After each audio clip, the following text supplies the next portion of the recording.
平等嘅存在。若果想我哋下一代活於一個不平等嘅制度，咁你咪繼續袋住先咯，繼續出賣工人嘅權益咯。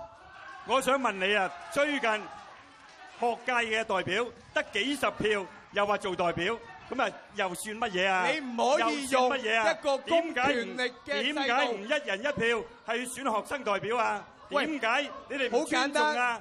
所以其實你哋係雙重標準，講一套做一套。你哋喺舊年搞嘅呢一個佔領行動，違反法例、違反法律，破壞香港社會秩序。好，我哋俾阿黎文樂講翻10零20秒之後就到阿周浩鼎啦嘛，黎文樂。我要解釋翻清楚，即係你唔可以用一個公營政府部門嘅邏輯，係去針對一個學生團體，仲要係為社會抱不平嘅你雙重標準收皮啦！好，喂，你講咩？你道唔道歉啊？你咩？你頭先講乜嘢話？雙重標準收皮咯！